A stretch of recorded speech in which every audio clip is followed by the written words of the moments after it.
This morning is about family dynamics. There's not a lot of talk in the church about family dynamics, but this morning is about family dynamics. After all, discipleship begins in the home.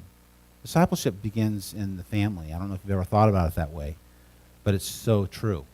And when I speak about family dynamics, you might think to yourself immediately, and you probably do, you probably should think about your own family.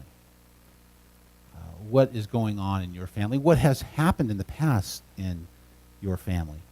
We live in a society that's always trying to tell us what family life should be like. The world is trying to tell us, what a good model is, or what a poor, every now and then maybe a poor model, but the world is trying to tell us how we should live in the home. The media is always saying something about it, all sorts of media, whether we're talking about the internet, whether we're talking about YouTube, and certainly television, as it seems to be getting older and older form of media these days. But television has had its day in telling us about the way good, traditional, at least healthy, I'll say healthy, not traditional, healthy family life should exist. So in the 1950s and 1960s, we had television telling us about family life. We had the Andersons in Father Knows Best, and we had Leave It to Beaver, this kind of thing, telling us about family life. Very nice, It's very nice in some respects. I know that those shows have been criticized in many circles. Nevertheless, it told us something about family life, or at least that was what television was trying to tell us. And then when we got into the 70s, well, things changed a little bit because we had the Bunkers. And the Bunkers weren't exactly the best family, to say the least. They were a little bit rough, I'll just say. Archie Bunker was quite rough. In the 80s, we had the Huxtables. Of course, we know today that we look back on someone in that show, and we're not real impressed with him. But nevertheless, in the 80s, we had the Huxtables. In the 90s, we had a real shift in television shows. We had shows that actually were about family, but were not necessarily family. If you think about it, one of the most popular shows in the 90s was Friends. And I've never really watched Friends, but Friends, I am told, is about, it's really about a family, isn't it? These people are so close. They have so much fun together. There just aren't any real adults or kids. Well, maybe they're adults.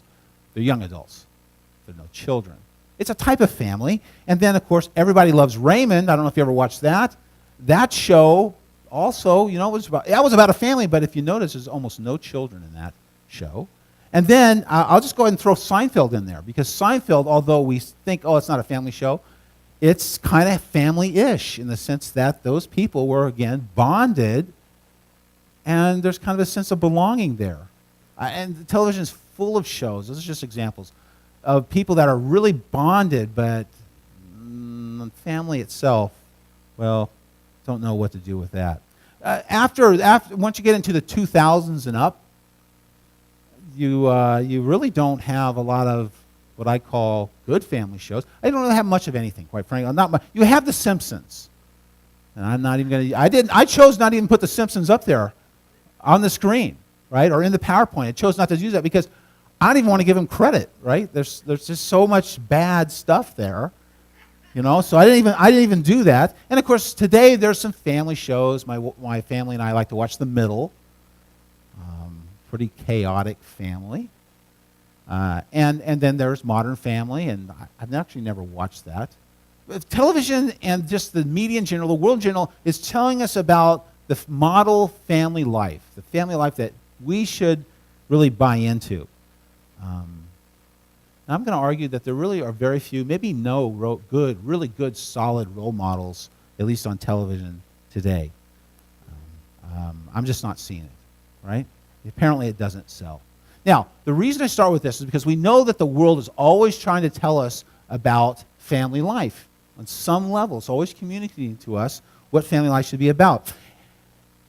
And a child from the very beginning, and this is a very important principle this morning, a child from the very beginning of life begins to learn about the character of God, you see, and his or her relationship with God, not through media, not through television, this kind of thing, not through that kind of stuff, but through his or her parents. It's an amazing thing that happens to a child. When a child is born, the child is cuddled by his or her mother immediately. And there's a tenderness, and there's a nurturing that goes on there. And that bonding is actually communicating something to us about who God is. And I don't want to spend too much time about talking about the man. The man's tends to be a little bit more on the outside, but it's communicating another aspect of God. So in the early days of a child, the question becomes this: are the parents truly loving? If they are truly loving, then guess what the child comes to believe? God is loving. Are the parents abusive? Abusive to one another, abusive to other children, the children in the household? And guess what? God becomes an abuser. Just the way it is. Family dynamics, so important, so important. The first lesson of discipleship, really. I've been talking about discipleship. This is the first lesson a human being gets on discipleship. So I want to take today and talk a little bit about family systems. Every family, whether intentionally or unintentionally, is in a family system of sorts. Some sort of social fear, some sort of social arrangements that teach the children, and even the adults at times, about who God is and how he fluctuates. Now, the categories that I'm going to be referring to are from a professor of mine at Asbury named Donald Joy. He wrote a little book called Risk-Proofing Your Family. And actually, it's interesting because my wife and I, Christy, we took his class on family discipleship. And it's been very helpful for us through the years. Now, here's what Joy says. Joy, a very godly man, great man. This is how he classifies families. He classifies families based on two factors. Factor number one, as you begin to think about your own family life, and as you begin to think about the family life in the church, right? Because we're family. Factor number one, how high or how low is the value of persons, adult or child, male or female, in the family? Think about your own family. Is each person in your family valued? It's one of the things that I'm constantly having to remind Justin about when he uses words that are not exactly uplifting in our family. I have to remind him we value one another. How high or low is a person valued? I think we understand what that means, don't we? Factor number two, how widely is the responsibility distributed among the members of the family, adult or child, male or female? How widely are these responsibilities distributed? Now, that's a little bit more to grasp, a little bit more, it's not as immediately intuitive. This responsibility has to do with decision making. Does the husband make all the decisions? Does the wife make a certain number of decisions? Maybe she makes all the decisions. I know in some families there are not husbands and wives, there's single parents. I grant that. But nevertheless, those who are in the family, whether we're talking about children or adults, to what degree are the decisions being distributed? Now think about that for a moment. We grow, we mature by making decisions. Isn't that true? I could get off really quickly, going down a tangent because this is a very important point to me in the Christian life. Wisdom is so important. The Lord has given us these books devoted to wisdom so that we would study them, know them, and make wise decisions. Sometimes when we go to the Lord and ask the Lord for an answer on something, God says, I'm going to let you figure that out. What would my will be in this situation? Have you read the book of Proverbs lately? Have you read Ecclesiastes? Do you know the Psalms? Have you read James, which is another book of wisdom? Do you know that stuff? Because if you do, then you're going to come to an answer. I want you to seek, and you will find. Now, the question is, in terms of this second factor, is how much in the family do people in the family, given freedom to pursue wisdom and make decisions, you see? That's very, very important. So, in relationship to one another, these two factors, when you put these together, there essentially becomes 4 different spheres of family life. 4 possibilities. And, we put it right up there, didn't we? We already did that. You see that there's the competing family. The competing family where one person is making most of the decisions. There's a low value of persons, and a low value or a low distribution of responsibility. So in terms of the responsibility, one person is making most or all the decisions, and the value of persons is very low. And so you get the family members doing this to one another. Even if it's not physical, even if it's not outward, inwardly they're competing with one another all the time. That is the lowest, least godlike place for a family to be. God's redemptive, so don't worry about that. God's redemptive, but the point is that some families are competitive. Now, where you have high responsibility, a high distribution of responsibility, but you have a low value of persons, people in that family are being able to have their own little world and making decisions, but nobody really cares because they're not valued, you see? So you get into the chaotic family, the chaotic mess, where nobody really knows what's going on, you see, known as the chaotic family. Then you have the showcase family, and I think the showcase family is actually the typical traditional, I'll say that, traditional Christian family in the United States. This is the one that so many people kind of think that our family should be like. Typically, the male in the family, the husband, the father, typically, is the one who's at the top, you see? And is the one who is valued the most, but he's the one who's making all the decisions. And the other people in the family are not really listened to for getting information. Little Johnny wants to play soccer. I'll put it this way. Little Johnny wants to do dance. He's 6 or 7 years old. He's a boy. He shouldn't be doing those things. Doesn't matter whether or not he wants to. Doesn't matter. He's a boy. He's not going to do that stuff. I'm making a decision for him. He's not doing it. Not really listening to little Johnny, right? All kinds of examples here. It's called the showcase family, where one person is put up really high, and all the world can see, whoa, what a great family. You know what happens to these families? They eventually implode on some level or another. They get hurt. Really tragic that we've lifted up that family in the American Christian system, so to speak. If I can speak of it that way. Then you have the intimate family, which is about listening. You have a high value of persons. Everyone matters. Everybody in the family matters. The oldest to the youngest. Now, we are talking about not just a nuclear family here. This actually is supposed to make a difference across the generations, you see. We need to be listening to those people who are our elders, those who are grandparents, great-grandparents. They have a voice, you see. Listening to them, they matter. They matter a great deal. And the youngest person in the family matters a great deal. We listen to them. Each person in the family is valued. Each person in the family is given a place of pursuing what is true, seeking out wisdom. You know what happens in those families? They have joy. They have blessing.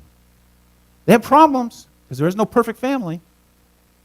But boy, they're getting blessed. The intimate family. Now, I start with that because it gives us some insight, I think, into our own lives, and it's going to help us when we approach here in a minute the biblical text here in Genesis chapter 4, because we have a very different kind of family there. It's not an intimate family, to say the least. You see, the church is always taking what the world has given us and we're rediscipling, because the world's always discipling. The world is discipling you. The world has an agenda to disciple you. The world tells you how your family should look. The world tells the church how it should look. And the world's always telling us how to be, how to behave.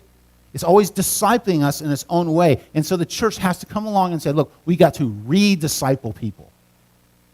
So as Christians, we adopt a truly biblical model for family life and discipleship. A lot of times people think that they've adopted a biblical model of family life. You know what? Maybe to some degree they have. Oftentimes what they have adopted is what they perceive as a biblical model is not really the model that's on Jesus Christ's heart. You see, it's not really the correct model, if you will. All right. So where do we begin? Well, we begin by believing and accepting this basic truth that everyone has enormous value because we're made in God's image. You know that little child that's born? Made in God's image. You know that person who is like, in his or her 90s, who we kind of forgot to go visit? Guess what? He or she is made in God's image. Everyone has value. Everyone has value. Same is true about distribution of responsibility. Everyone is given a measure of responsibility. Now, this is so important, all right, because even in the New Testament, we see that Paul and Peter are always saying, hey, whatever you've been given, use it. Jesus says, whatever you've been given, use it. Use it for God's sake. First Peter chapter 4. Let's take a look at verse 10. I started with verse 7. We're going to jump down to verse 10 for sake of time.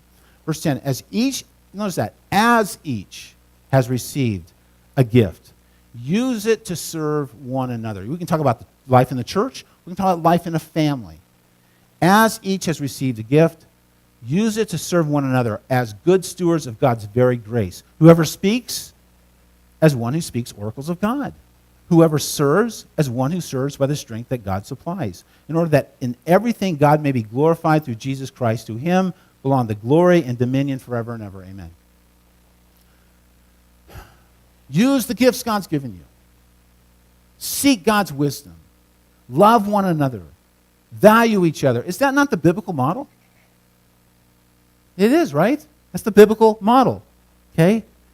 Now, this should help. I hope it helps coming to Genesis chapter 4, because in Genesis chapter 4, we are witnessing fallen family dynamics. These people are not models for family. This is fallen family dynamics. Previous to Genesis 4, we've been told a little bit about marriage dynamics, you see. Now fallen dynamics. So first verse of chapter 4 goes like this. Now Adam knew Eve, his wife, and she conceived and bore Cain, saying, I've gotten a man with the help of the Lord. I'm going to make some rolling comments as we go through these verses. And in this verse, I've got to make some comment about the fact that Adam knew Eve. Knowing is really quite a great way to lift up the sexual life that a man and a woman have within marriage. There's a knowing, a deep knowing. There's an understanding that happens in marriage. This is God's desire for a man and for a husband and a wife. Okay, but I want to point out Eve's response. Think about that response she gives. I have gotten a man with the help of the Lord. Now, this is right after the fall. And do you remember what happens in the relationship between Adam and Eve? Remember that? What does God say to the woman about her relationship with the man? He says in verse 16 of chapter 3, he says, your desire shall be contrary to your husband, but he shall rule over you. In other words, there's a sense in which the woman has lost her husband. She's lost her man. The deep connection that was designed to be there between a man and woman is broken in the fall.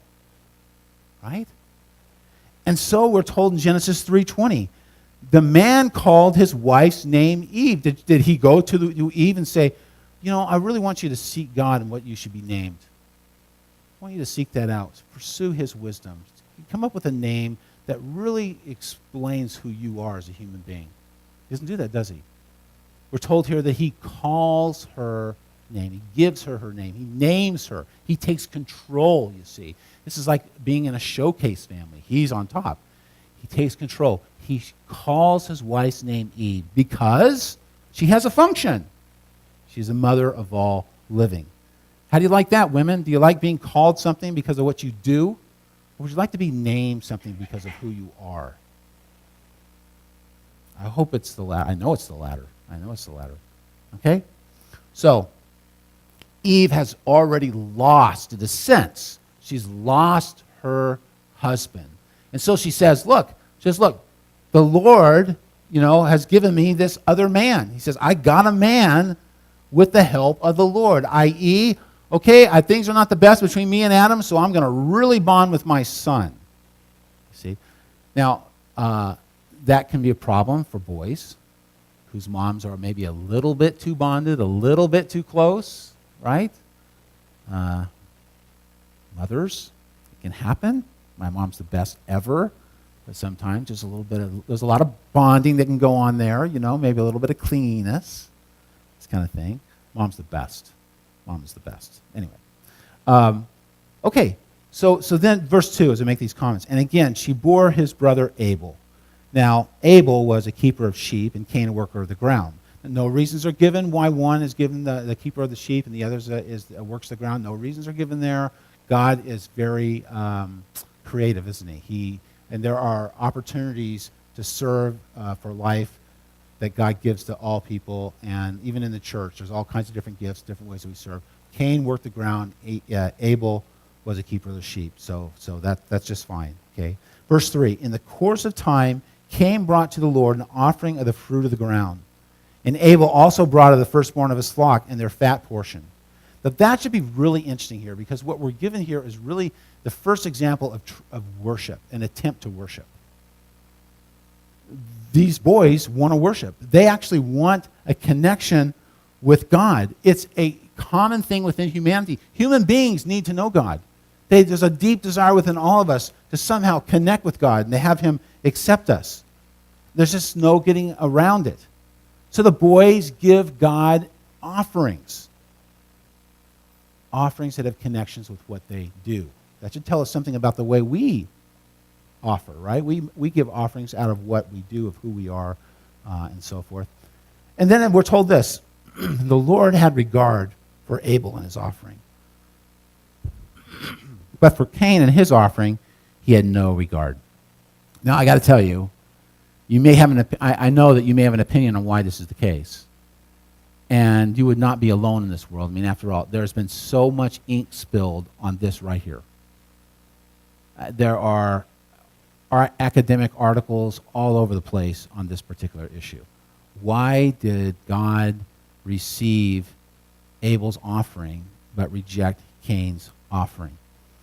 You know what I think it is? We're given a little clue here. It's not much, but we're given a little clue here. Abel brings an offering from the flock, and he brings the first. It says the first here, you see. Actually, clearly Abel knew that he needed to give the best. We're not told about Cain, about his offering from the ground, particularly. But we do know that when we worship God, when we make an offering, it is really has to be whatever is best from us. Okay, that's another reason why those of us who are called to exercise faith need to exercise faith. Those who are called to prophesy need to prophesy. Those of us who are called to teach need to teach. Those of us who have this gift of helping need to help. See, the things that we are just naturally disposed to and that we're really good at, we need to do that for Jesus. See? Now, in the Old Testament, we're told about the necessity of bringing the best. Leviticus 22:17, I put it on the screen. It says, and the Lord spoke to Moses, saying, speak to Aaron and his sons and all the people of Israel, and say to them, when any one of the house of Israel or of the sojourners in Israel's presents a burnt offering as his offering, for any of their vows or free will offerings that they offer to the Lord, if it is to be accepted, verse 19, if it is to be accepted for you, it shall be a male without blemish of the bulls or the sheep or the goats. You shall not offer anything that has a blemish, for it will not be acceptable for you. In other words, you've got to offer your best thing. We know for sure this is something Abel did. Cain, probably not. Probably not. I don't know if it had a little bit of, decay on. Maybe he offered a tomato. I've been growing tomatoes, and some of my tomatoes are. Well, I haven't really done very well with my tomatoes, quite frankly. They've actually killed a bunch of them, and some of them have that little they get that little white thing on it that's it's decaying, it's disgusting, right? Maybe that was what Abel brought. I don't really know. Okay, But one thing I'm pretty sure of is that what he brought was that which was, I bet he didn't bring from a pure heart. Remember how we opened the service in Psalm 24 about clean hands and a pure heart, ascending the hill of the Lord? Look at what Isaiah chapter 1, verses 12 and 13 says. It says, when you come to appear before me, who has required of you this trampling of my courts? God's not happy with Israel in this situation. They're coming and they're going to worship God. They're going to present offerings to him. And God says this to them, bring no more vain offerings.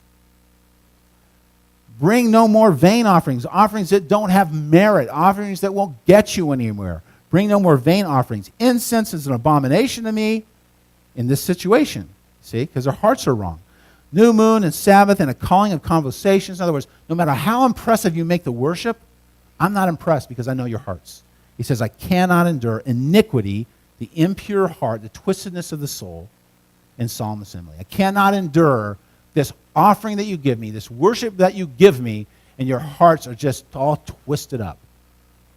Sin-filled life, and you're not willing to repent. Now, I suspect that when Cain brought his offering, it had something to do with the fact that, you know what, he was going to manipulate God. He wanted to get God to do what he wanted, and he really didn't care. We're presented here in Abel's offering and Cain's offering, the difference between true religion, if you will, if I can use that word, religion, true religion, which only comes from a pure heart and just wants God's best, and false religion that is really about the worshiper and has really very little, if anything, to do with God. I want God to do what I want God to do, and that's the way it is, you see. And I suspect that we can go there with Cain, okay? So, the next thing we're told in verse 5 is this. So Cain was very angry. Next slide. Cain was very angry, and his face fell. The Lord said to Cain, why are you angry, and why has your face fallen? If you do well, will you not be accepted? And if you do not do well, sin is crouching at the door. What a picture of sin in our lives. Sin's always down there waiting to get control of our lives. Sin's crouching at the door. Its desire is contrary to you. Now, that's an interesting way of putting it. That's what the English Standard Version puts it. In the Hebrew, it actually is just its desires for you. It wants you. Sin wants to take your life. It wants possession of you. Its desire is for you. By the way, its desire is for you, and for you, and for you. Its desire is for me. You see, God says, but you must rule over it. So why was Cain angry? Well, probably because he saw himself as being entitled to God's blessing. You see? Rather than seeing God as a God who you cannot control. God is personal, profoundly personal, and there are no buttons to push to manipulate him or to control him. We come with our hearts open before him. He sees everything that we are. So what are we witnessing here in this passage? 1 through 7 of Genesis 4. You know what we're witnessing? We're really witnessing not only a breakdown in worship, or really poor worship and pure worship. You know what we're really witnessing here? We're witnessing a breakdown in family life. That's what we're witnessing. Breakdown in family life. Where is Adam, by the way, in the story in chapter 4? In chapter 4, Adam shows up. You know when Adam shows up in the story? Adam shows up in the story when he has sex. That might tell us something about men. I don't know. But Adam shows up in order to, right? I mean, some of the women kind of chuckling about that because it's kind of true, right? Adam shows up when it's time to conceive a child. Now, I don't know if the writer of Genesis 4 is trying to communicate that or not, but I think it could be a little telling, all right? Where is Adam? Adam's doing his own thing, apparently, you see? It would be difficult not to speculate here that in the first family there is a very low value of persons, right? Maybe some responsibility, a little bit higher, at least early in their lives, because after all, Cain works the ground, Abel does sheep, this kind of thing. Maybe a little bit more there, but I don't know, and I don't really think there's much going on there, because after all, verse 8 tells us this horrible thing: Cain kills Abel. Cain kills Abel. I'm going to tell you this right now. You don't get more competitive than killing your brother so that you can have a special place before God and the family. I want God to myself, so I'm going to kill my brother. He's in my way.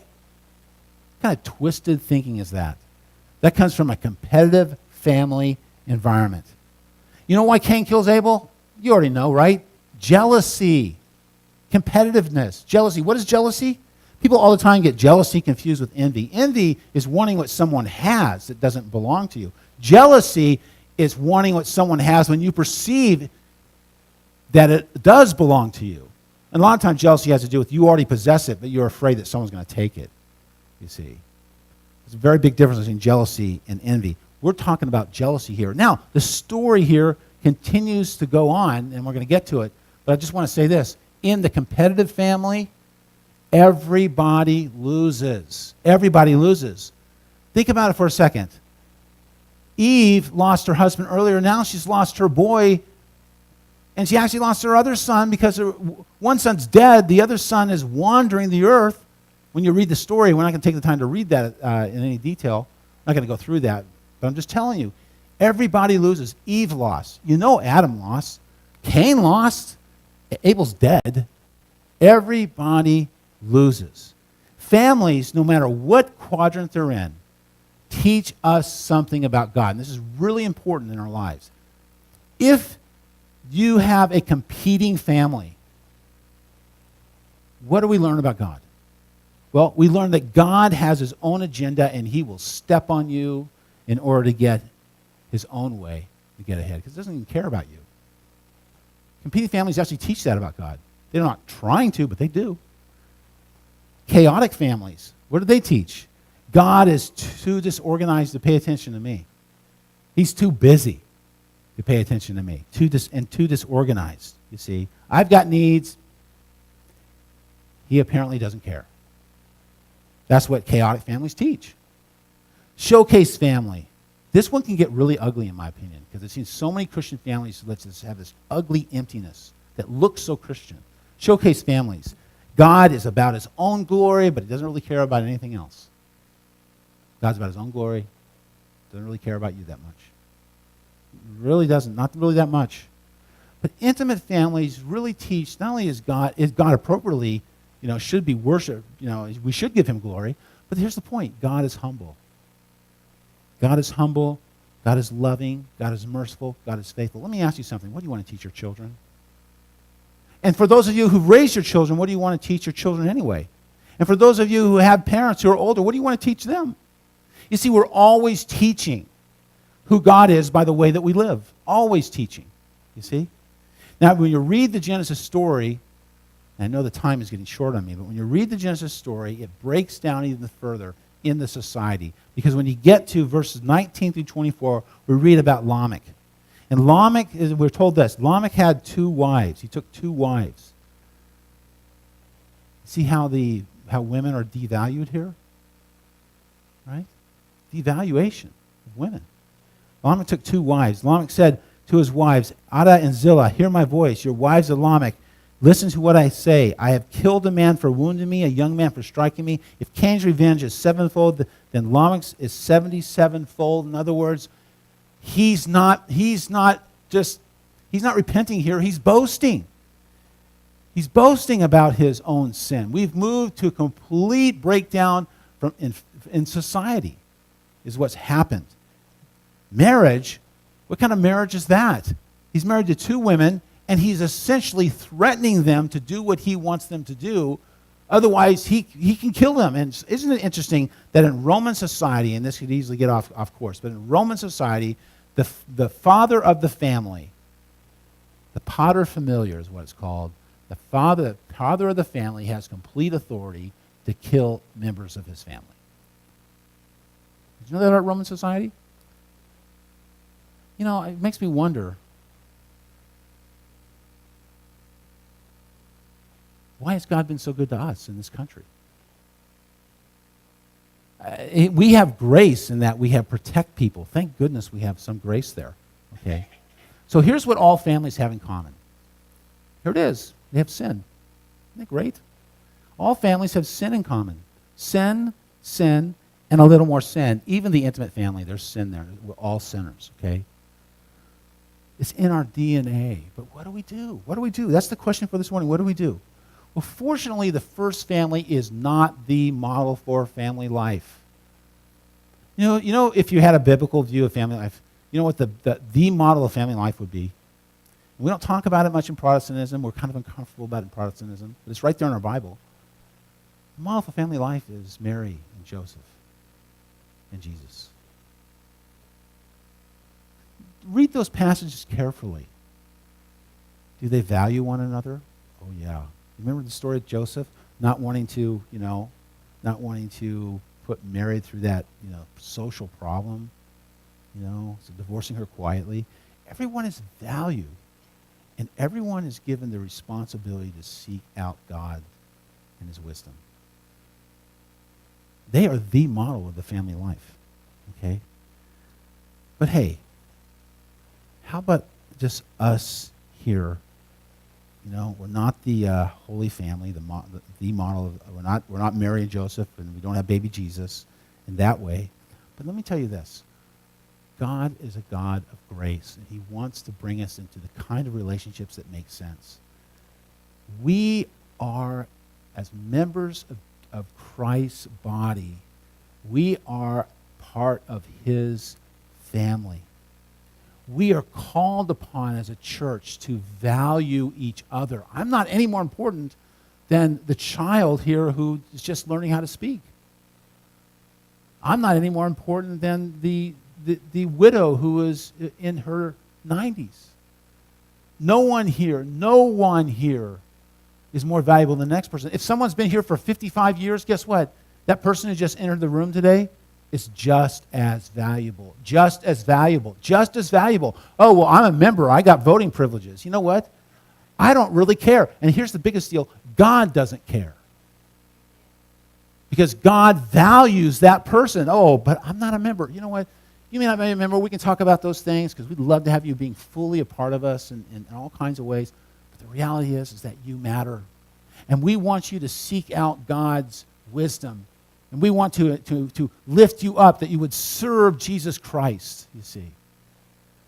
That's the kind of church family that we are called to have and to be.